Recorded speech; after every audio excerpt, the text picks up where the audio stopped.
네, 오늘 하나님께 주시는 말씀은 누가복음 20장이 되겠습니다.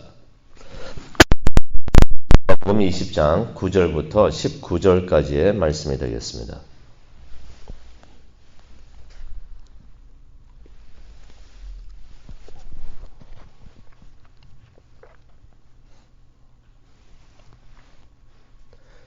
네, 누가복음 20장 9절부터 19절까지의 말씀 다 찾으셨으면 우리 다 함께 읽도록 하겠습니다.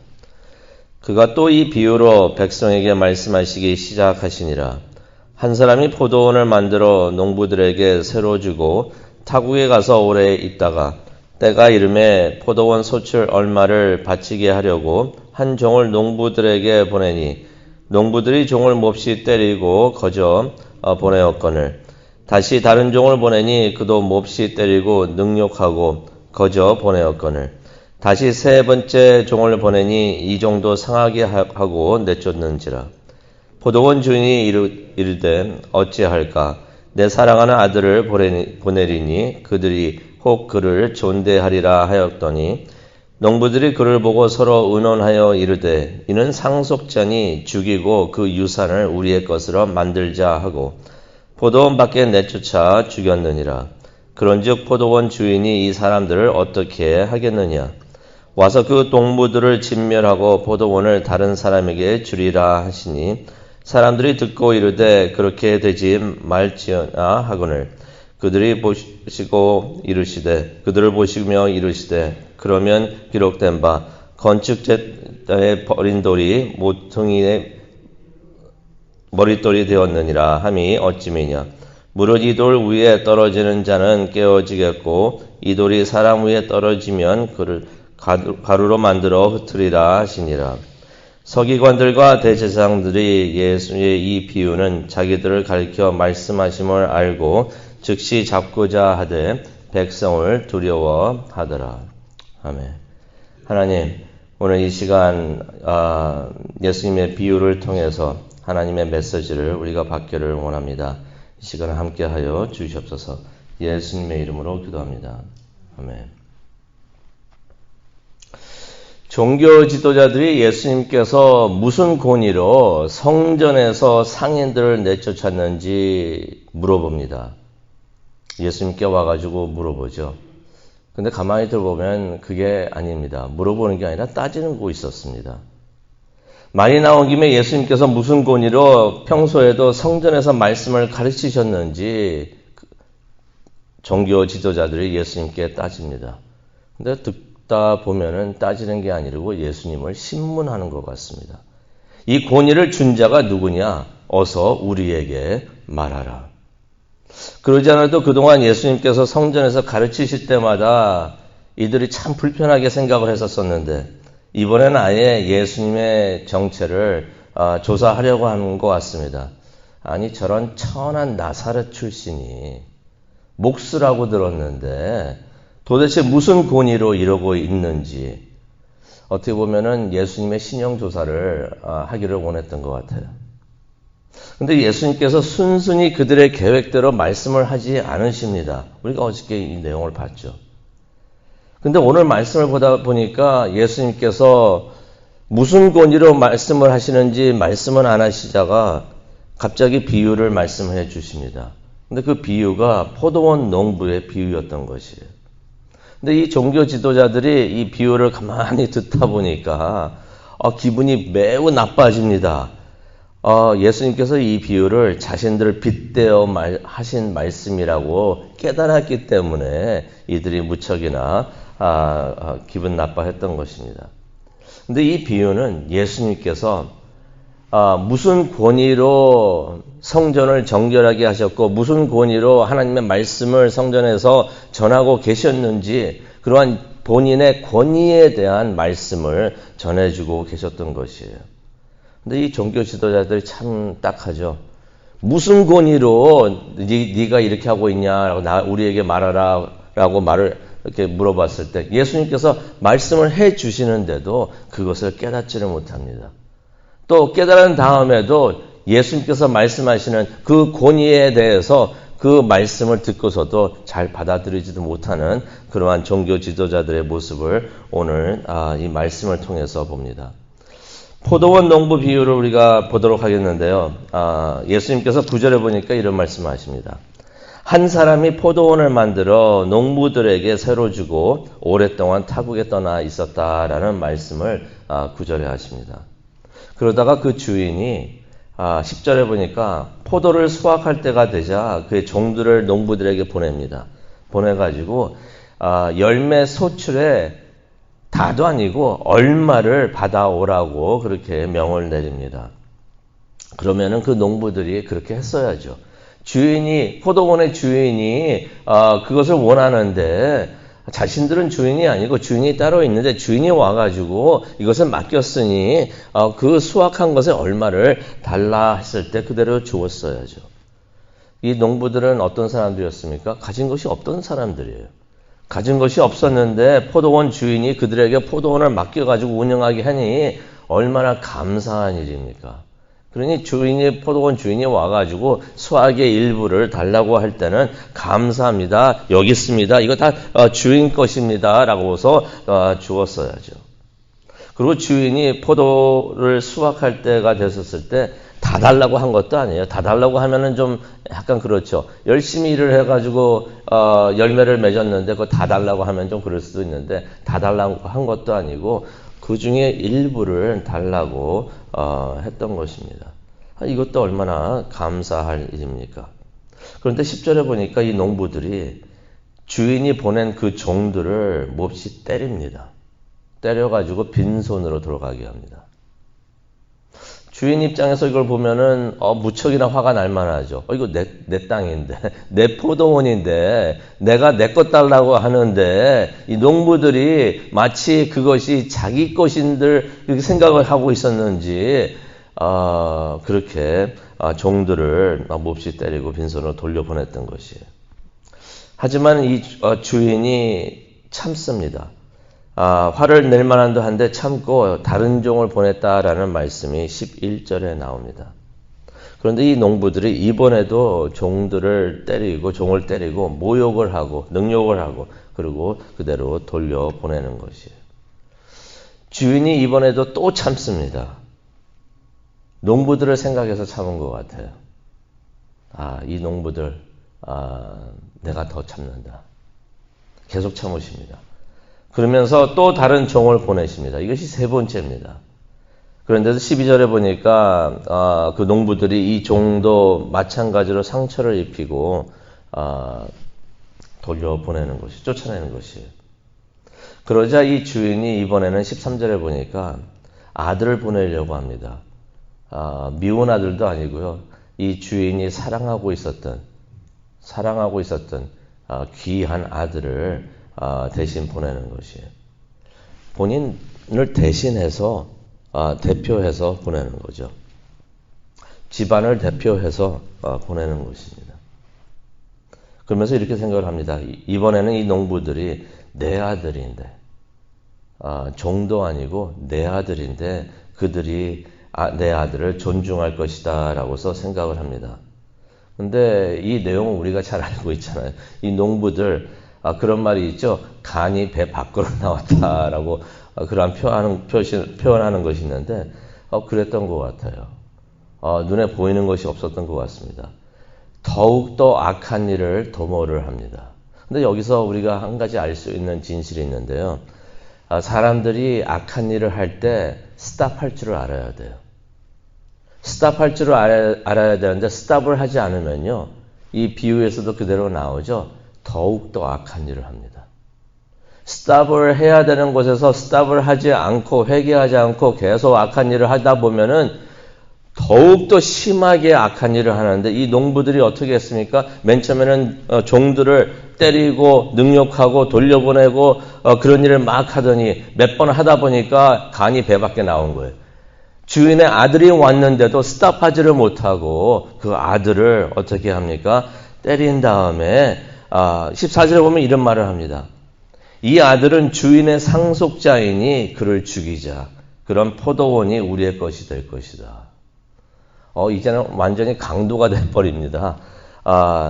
이 주인의 상속자가 되는 아들이 왔으니 이 아들을 죽여가지고 포도원을 우리가 그냥 차지해버리자.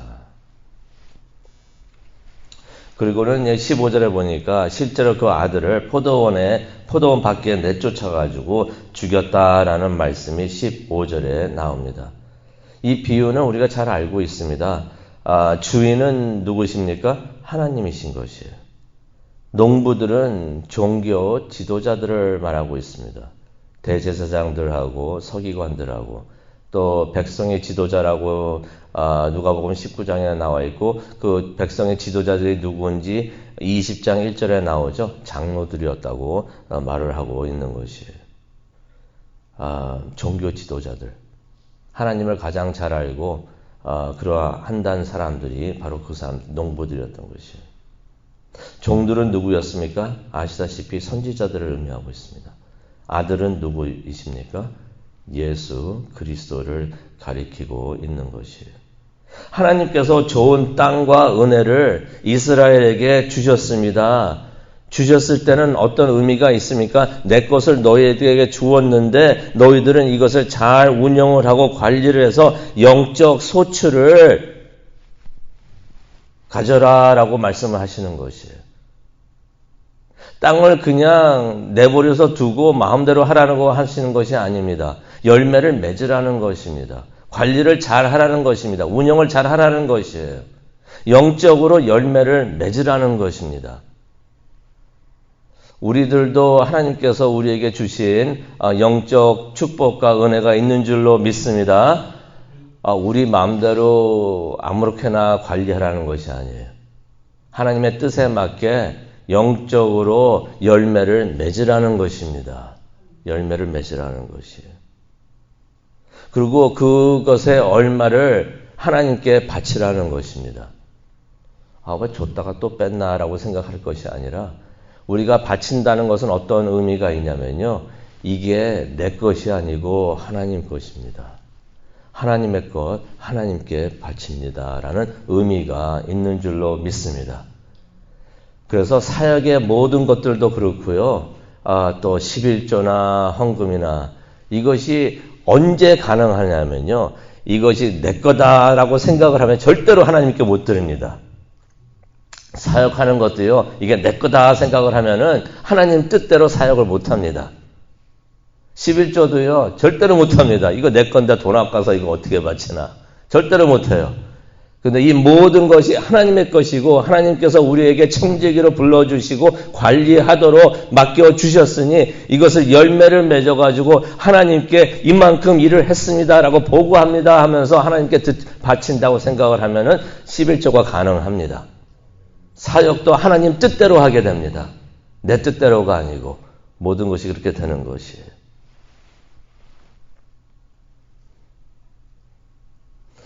그런데 이스라엘은 하나님의 것을 훔칩니다. 그리고 선지자들을 배척을 했던 것이에요. 그래서 하나님께서 결국에는 그의 아들 예수님을 보내셨는데도 15절에 나오듯이 이스라엘의 그 아들도 거부하고 죽였다라고 성경에서는 기록을 하고 계십니다. 그런데 이 말씀을, 이 비유를 보게 되면요. 그 농부들이 포도원 주인의 아들을 죽였다라고서 15절에 말을 하고 있습니다. 과거형입니다. 벌써 죽였다. 그런데 이 비유를 예수님께서 언제 들려주셨습니까? 십자가에서 못 박혀서 돌아가시기 며칠 전에 예수님께서 이 비유를 들려주신 것이에요. 그렇다면 이 비유가 또 어떤 기능을 합니까? 예수님께서 이제 곧 십자가에 못 박혀 죽으신다는 것을 예언하는 비유가 되는 것이에요. 하나님께서 이렇게 될 것이고 모든 일이 이렇게 될 것이다 라고서 종교 지도자들과 백성들에게 그렇게 예언을 하시는 것이에요. 그리고 이 예언은 예수님께서 말씀하신 그대로 이루어진 것을 우리가 봅니다. 이 말씀을 통해서, 비유를 통해서 예수님께서는 종교 지도자들에게 자신이 무슨 권위로 사역을 하시고 또 성전을 성결하게 하셨는지 알려주시는 것이에요. 그들이 예수님께 와가지고 당신 무슨 권위로 이런 일들을 하고 있습니까? 물어봤을 때 예수님께서 비유로 말씀을 해주시는데 이 종교 지도자들은 비유를 통해서 자신들의 잘못을 봐야 되는데 솔직히 19절에 보면은 자신들이 그 농부라는 것을 알았습니다. 알았으면은 잘못했습니다 하면서 깨달으면서 하나님 앞에 나와가지고 죄를 뉘우치고 용서를 구했어야 하는데 그들은 어떻습니까? 19절에 보니까 오히려 분노합니다. 아니 이런 괘씸하게 이렇게 비유를 통해서 우리를 이렇게 말하고 있는가 하면서 오히려 분노하면서 예수님을 죽이려고 했다라는 말씀이 나와 있습니다. 예수님의 권위가 무엇인지 알고 싶어서 예수님께서 비유로 말씀을 해 주셨는데 그것을 듣고서도 깨닫지 못하고 또 깨달은 다음에도 그것을 받아들이지 못했다는 것이에요. 그래서 결국 하나님께서는 16절에도 보면은 이 농부들을 심판하신다라는 말씀이 나와 있습니다. 이 일도 아직 이루어진 게 아니죠. 하지만은 이 비유를 통해서 우리가 보듯이 하나님께서 계획하시고 말씀하신 모든 것이 다 이루어진 것 같이 하나님께서 농부들도 심판하신다는 말씀이 이루어지는 줄로 믿습니다. 하나님께서는 그의 뜻을 거부하고 하나님의 말씀을 거부하고 받아들이지 않고 순종하지 않는 사람들에게는 하나님께서는 심판을 주신다는 것을 때가 되면 심판을 주신다는 것을 말씀을 통해서 우리에게 알려주십니다. 오늘 이 말씀을 묵상하면서 우리가 기도하는 시간을 갖기를 원하는데요. 우리는 이러지 않았으면 좋겠습니다. 우리는 이 종교 지도자들과 같지 않았으면 좋겠습니다. 항상 우리의 삶의 주인이 하나님이신 것을 우리가 인정하기를 원합니다. 내 삶, 내 커리어, 내 사역, 내 재산, 모든 것의 주인이 하나님이신 것을 깨닫고 하나님의 뜻을 찾고 하나님께서 무엇을 원하시는가 그것을 보고 그것을 우리가 마음속으로 받아들이기를 원합니다. 말씀을 준비하다 보니까 그런 생각이 듭니다. 진리라는 것은 아는 것이 아니구나. 이 종교 지도자들이 진리가 무엇인지 당신의 권위가 무엇인지 알려달라고 진리를 알고 싶다라고 말을 했는데 그것을 깨달은 다음에도 이 사람들은 그것을 받아들이지 못했던 것이에요. 진리라는 것은 우리가 아는 것이 아니라 순종하는 것이라는 것을 하나님께서 예수님께서 비유를 통해서 우리에게 말씀해 주십니다. 성경을 통해서 우리가 성경을 계속해서 읽고 있는데요. 성경을 통해서 우리가 진리를 우리가 발견을 합니다. 또 하나님께서 우리에게 들려주십니다. 그 참 감사할 일이고 큰 은혜인 줄로 믿습니다. 하지만 진리라는 것은 우리가 머릿속으로 아는 것이 아니라 우리가 마음으로 행동으로 순종하고 따르는 것이 되는 줄로 믿습니다. 우리가 항상 받은 은혜에 감사하고 모든 것을 하나님께 바칠 수 있는 우리의 삶까지도 바칠 수 있는 우리 모두가 되기를 원합니다. 우리가 그렇게 할 때 이 모든 것의 주인은 내가 아니고 나가 아니고 하나님이십니다 라고 우리가 고백하는 것이 되고 또 하나님을 기쁘게 해드리고 하나님께 영광 돌리는 일이 될 줄로 믿습니다. 그것을 위해서 지금 기도하기를 원합니다. 성령님께서 우리와 함께 하여 주시고 인도해 주실 줄로 믿습니다. 우리 다 함께 기도하겠습니다. 사랑과 충만하신 하나님 아버지 감사합니다. 오늘 포도원 농부 비유를 통하여 다시 한번 우리의 마음을 점검할 수 있도록 하게 하여 주시니 정말로 감사합니다. 하나님으로부터 받은 은혜가 너무나 큽니다. 이것을 잊고 살지 않게 하여 주시옵시고 이 모든 것을 주시는 분은 하나님이시라는 것을 깨닫고 항상 감사하면서 주신 이의 뜻대로 사는 우리 모두가 될 수 있도록 하나님 은혜 내려 주시옵소서. 시온 성결교회에 속한 모든 교우님들 또한 시온 성결교회가 항상 하나님의 뜻을 따르고 하나님의 말씀에 순종하는 그래서 하나님 보시기에 참 아름다운 교회와 성도님들 될 수 있도록 하나님 은혜 내려 주시옵소서. 그것을 위해서 지금 기도합니다. 성령님이 함께하여 주시고 인도하여 주시옵소서. 감사합니다. 예수님의 이름으로 기도합니다. 아멘.